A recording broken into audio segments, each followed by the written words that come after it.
Nice to see you again, everyone. It's been a little while since we've done a video. It's been a minute, isn't it? The title of this video is what is it like to live with a RSV1000-R. This is the factory version, specifically the 10-year anniversary. These came out in 2007. The dating label on these Aprilias, which is on the left side of the seat rail under the rider's seat, that's got date codes and things on it. So this is a 2007 produced bike, registered in 2009, and it was registered at Speedway, which were the official Aprilia dealers back then. They got access to some of the more specialist models, RSVRs particularly, and limited edition runs like this one. That's where this came from. It's still got the original plate, which is part of the appeal of this specific bike, is the fact it is so standard. Remember when you were, I don't know, 12, 13, 14, somewhere around there, and you were sat at school not listening to your teacher and probably thinking about that girl that was 2 chairs away from you and whatever else, but do you remember thinking, what must it be like to own that Italian sports bike that was completely unattainable and was almost a thing of fiction? What must it be like to have that in the garage and go to bed at night knowing you own something like that? It's like that. It's like everything you fantasised about at that age. Let's be honest, men, although we age chronologically, certainly in terms of maturity, that's a bigger question, but anyway, it's like that. It's, when you think about it, you get that little flutter in your heart and you get that, oh, do I really have something like that? You go out in the garage just to have a look at it, you know, you open the garage door, turn the light on and think, yeah, I really do own that. Turn the light off again and back in your house to go and watch something on the TV with your missus. You know, you find yourself drifting off at work when you're in a really high level meeting, you know, really big stuff that's going on in the world, and you're thinking, I wonder what would happen if I just tried adding a couple of clicks of compression or half a turn of preload, or is it supposed to be running like that? Is that normal? That's the degree to which this bike gets under your character. Now, I never bought this with the intent of using it every day as there's a bit of rain in the air, or I'll wash it tomorrow, or whatever else, like we do with our normal bikes. Some people do have these as their only bike, and fantastic. I absolutely respect that hugely, and best of luck to you guys. I'm lucky enough not to be in a position where I need to commute anymore, so I can have this as and it is a garage queen. I'm absolutely not going to apologise for that or hide from it. I'm lucky enough to be in that position where I can have a garage queen. But getting back to the point, it's that sort of bike that is everything a mainstream bike isn't. You think of something like a CBR 600, which I love CBR 600s. If anyone wants to put any negative comments about CBR 600s, I won't have them, because they're just fantastic. Are they the most exciting bike in the world? Possibly not. Are they the most capable all-rounder ever built? I'm being specific about the F models. From my position of over 100 bikes, there is very little a CBR 600 F3, specifically the F3, can't do. And I would have one in the garage if I had the space right now. I absolutely love CBR 600s. But having something like this, which is not mainstream, it's expensive, it's not a lot of use around town or slow riding, it gets very out of its environment, is probably the best way I can put it. It's a bit like a caged animal. I know it's a bit of a cliche, but if you go through town on this, it's literally clawing at the cage trying to get out. It's getting hot, it's getting angry, it's getting bad tempered, it's not enjoying the experience. But let's be honest, we all do it because you want people to see your bike and you want people to see how you look on it. it is that show-off factor. So yes, we all do go through town on them, and yes, we normally have to go through towns at some point during our rides. It's part of the experience. And I think anyone that owns a bike like this and doesn't accept they're a bit of a show-off, I think you just need to have a slight reality check.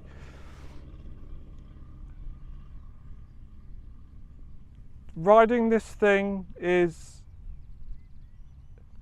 like you thought it would be at 13 or 14 years old. It's hard to ride, it's uncomfortable, it's everything turned up to 11, so it overreacts as to what you're used to. If you're used to riding Japanese bikes, you get the same request, but it's just turned up a bit higher.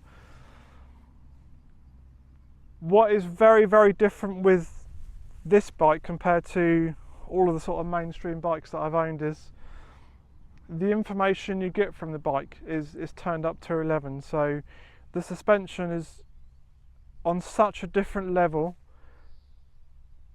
Any road surface you ride over, you get a full feedback of what's going on the road. And by feedback, what do I mean? You can feel the change in surface, you can feel any minor imperfections you run over, you can feel to a degree how the tyres are reacting in terms of temperature, i.e. as they warm up as the ride progresses. You can feel the different types of bumps, you can feel the way the suspension's reacting to the different types of bumps in terms of compression and rebound. You can feel any minor kind of camber changes, drainage, sort of gullies they put in the roads, those sort of stripes they put in the roads these days. You can feel everything that the road is feeding back through the bike, but the suspension is of such good quality that it doesn't disproportionately affect how the bike reacts to those imperfections, which I think is a really hard trick to balance. So I'm about 110 kilos, somewhere around there at the moment. I've turned the preload up by about half a ring. Other than that, it is completely standard compression, rebound, shock length is all standard. It's only got 14,000 miles on it. I doubt the suspension's been apart for a service, possibly a set of fork seal, something like that. But the suspension is just unbelievable. Very, very, very impressive. Probably the highlight of the bike for me. The engine is, again, part of that experience. It's the perfect amount of power for the road. I know it's a cliche. Everyone says, what's the perfect amount of power for the road? It's about 120 horsepower, somewhere around there, 110, 115 horsepower. It's enough to be able to use full throttle and enjoy it.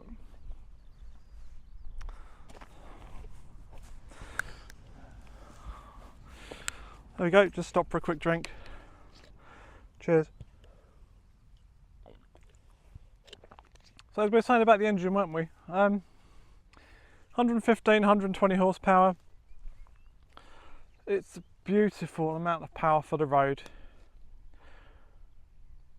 It's enough power to feel like you are really shifting. I mean, this thing will absolutely shift. It is enough power to think, okay, this is some serious performance now.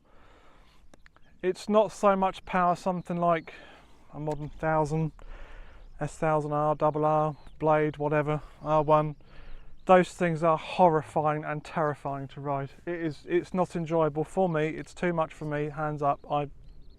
It's way above my ability. The soundtrack is for this. I'd say it's probably 80% of the experience in a way of owning a V-twin is the soundtrack. As you can see, this has got the factory Acras on it. These were the level 2 choices, I suppose you call it, from the optional packages. These came in, well, standard out the box with the standard cans and pretty much everything else factory. You could get the level 1, which was the aluminium exhausts. You get them all on eBay. The level 2s, which is the lowest spec of the Acras, which this one has, and the level 3, which has a full exhaust system essentially, rather than just the end cans, which this one has. The soundtrack is one of those things that you lay awake and you still replay it back in your head and you think, oh, that's an amazing, amazing sounding bike. And one thing that I found very different with this is that it's a V-twin that loves to rev. I've ridden Ducatis, I've ridden all sorts of V-twins, Suzuki TLs, SVs, Honda VTRs, all of them. This is so revvy for a V-twin. It took me a few weeks to get used to it. I was riding around 3,000-4,000 RPM, you know. It was fine, absolutely can do that, but when you get it using your working gears, you know, third, fourth, most of the time, let it go around sort of 6.5, 7, spend its time between sort of 6 and 9,000. Unbelievable, unbelievable for a V-twin. It does go past 9,000, it'll rev to just over 11 before it puts the soft limiter in. It doesn't really give you a lot more in terms of torque or power, if you want to call it that. It just adds volume, noise and a different sound really. In the real world, I'm sure if you're on the track it'd be worth doing it, but on the road, really between sort of 6 and 9.5 is where this loves to spend its time, which is quite high for a V-twin. Keep it in that range and the experience is unbelievable. Another thing about this engine is that it's chain and cam gear drive. Best of both worlds, worst of both worlds, you decide. The actual physical sound of the engine from the gear driven cams, again, it's fantastic. Any of those that owned a VFR or had a VFR, the early pre-chain ones, the gear drive ones, the proper VFRs, that sound is just something that's intoxicating, and this has that sound. In terms of actually living with it, in terms of what do you have to do to keep it running, like any reasonably modern bike, you could not touch it for many thousands of miles and it would be fine, it'd be okay. If you're the sort of owner that's like me, you like to keep everything absolutely perfect, absolutely as it should be. It's the sort of bike where you could spend hours every evening just, you know, checking clutch fluid levels. I'll come back to that in a minute. Coolant levels, taking panels off just to check everything's okay when you know it is, checking tyre pressures, cleaning things up. Generally achieving not a lot. Fantastic bike for that. Now going back to that clutch, I've changed clutch fluid on this, brake fluids on this. The clutches on these are notorious for getting air in them.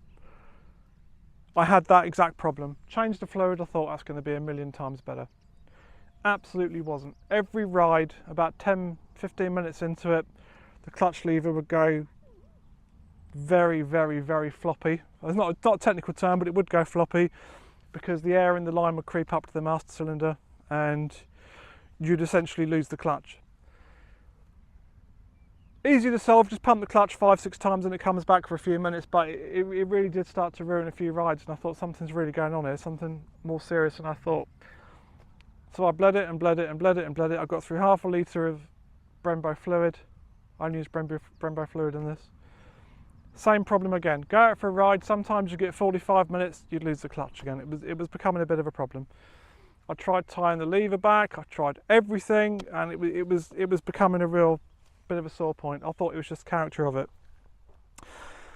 And then about 3 weeks ago, pulled the bike out of the garage, like you should do, and I always do. Operate the controls to make sure they're working all right. And the lever came straight back to the bar. Nothing, no resistance, no anything at all. It was completely flaccid, if that's the right word to use for a clutch lever. I thought, right, this is either good or bad. Open the bleed nipple on the master cylinder and it just air and air and air came out. Topped it up again, and since then, perfect. The clutch has been absolutely perfect. Now I'm pretty good at bleeding things, bleeding clutches, bleeding brakes, whatever else. I've been doing it for 35 years. I know what I'm doing. I know how to bleed hydraulic systems. Bled it from the bottom, bled it from the top, put the fluid in from the bottom, put the fluid in from the top, used vacuum bleeders, I've used the old-fashioned style. I tried everything. But for whatever reason, there was air stuck in there. But when that air came out, and it was a lot, it was 2 full levers worth of pump in there. Perfect. And the clutch now is absolutely perfect. So that sort of solved itself in a way. Oil levels now.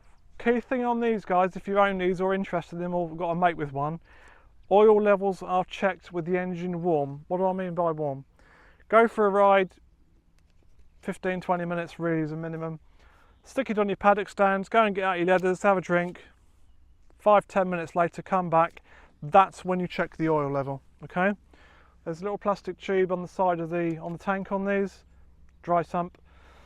You want to have these between a half and about 2/3 of the minimum maximum range. If you go towards the maximum, you'll just get an airbox full of oil, which I've had. Do not run these at the maximum, okay? There's just simply no need. The reason that maximum is there is when these get hot, the oil level, it goes up because it's a dry sump system and the oil basically, it's not quite as technical as this, but the oil sits in the tank and because it's hot and it's being pumped back into the tank, the level comes up. Where it's being pumped back into the tank, there is a possibility that when it's running, which I've had, it'll spit it back up into the airbox or ultimately out through the overflow, which I never quite got to that point. When they are cold, the oil level on these should sit right on the minimum line, and if it goes below the minimum line, do not worry. As long as there is something in that gauge tube, if you want to call it that, you're fine. Check the oil level when it's warm. Rear brake, I don't even know if it's got one. It's so bad. Oh my God, it's unbelievable. It doesn't do anything. It's not a poor rear brake. It is non-existent. It doesn't do anything. It's remarkable. And yet when you're on the paddock stands and checking, you think, Jesus, is this thing actually working?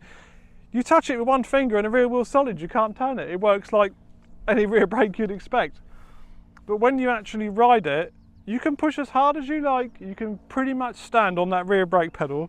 It doesn't do a damn thing. It's hilarious. The only time I really use it is if I've overcooked a corner a little bit just to stabilise, I'll put it on then. And that is the only context in which that rear brake is any use. Just use it for a corner, bit of rear brake, stabilise it. So in that context, I suppose it has got a purpose. But do I plan to keep this forever? No, absolutely not. I'm 46 years old now. I've still got some other bikes I want to own in my riding career. I haven't got room for everything. Life has been very good to me, very, very fortunate to have things like this. There's still other things I want to own. It's one of those bikes that you have a picture of on your cork board, you know, when you're sort of much older in life and you think, I can't believe I owned one of those, and you sort of drift off into your own little world and think, I remember having that, it really was that fantastic. It's one of those sort of bikes. I love this thing dearly. It's a hard bike to own. It is not a bike that someone that's inexperienced should really consider owning. From my opinion, it's my opinion, feel free to say whatever you want. This is not a bike for those that are inexperienced or set a budget and say, I've got 7 grand to go and buy a bike that's nice and shiny, it's got gold wheels, go and buy one of these and enjoy it. You won't. You have to understand what it is you're buying with this. It's an experience. It's an ownership of passion rather than one of convenience or logic. If you apply logic to this, it doesn't make any sense. You have to buy this with your heart, and as an ownership experience, I've owned over 100 bikes, as you'll probably all know by now. This is definitely up there in my top 3 probably of bikes that I've actually enjoyed riding and owning. It's just unbelievable. It's an unbelievable bike to have. Has it got its faults? Yes, it has got its faults. Is it perfect? No. What it is, it's perfectly imperfect. Every time you ride this, you think, should it be like that? Could I adjust this? Could I do that? I'll do that when I get back to the garage. What about this? What about that? When you put it in the garage and turn it off and close the garage door, you think, I'll just pop back and do this later. I'll just pop back and clean this a bit. Or always something on your mind about it. Whereas something like my CBR 600 example I used. You put it in the garage, turn it off, and you know it's going to be perfect Honda when you go back to it next time. And the looks, let's be honest, it's a big part of it. I see Aprilia as Lamborghini is to Ferrari. Most of us people that are into bikes are petrol heads anyway, or gearheads if you're an American. It's an enthusiast vehicle, and keep that in context and you will really, really enjoy owning your RSV. These are coming up in value quickly now. I don't know why. I think that is because this is kind of peak manual experience before all the traction controls and wheelie controls and whatever controls modern bikes have got on them. But the real world performance is, it's 85-90% there. If you're riding that hard on the road where you benefit from 10% extra performance from a modern bike, get off the road. I know it's going to upset you, but you cannot ride something like this to the point where you need 10% more performance on the road. If you want to have something like that, I do. Just to be transparent, I want a Ducati V4 at some point. Just to say, I've got this, look at this wonderful thing that I've got, and to have the pleasure of owning it. Own that, but do not buy one because you need that extra performance. You don't. On a track, different argument. This is one of those bikes that I think will become a classic in the sense of, look at everything it has. You can see the spec of the bike. Look at everything it could do. Look at how it looks. And look at how accessible it is. I think it will become one of those bikes that unfortunately goes more and more towards the garage queen side of things, rather than being the everyday used sports bike that you see out and about on your Sunday rides. I do have a fear that these will become garage queens. I understand that. So to start wrapping up, I waffled on too long. I've got hours and hours of footage on this bike, putting together a really long review video, I suppose you could call it, and that will be coming very soon. But just wanted to have a quick chat with you guys about what it's like to actually own one of these. Hope you enjoyed it, and speak again soon. Take care.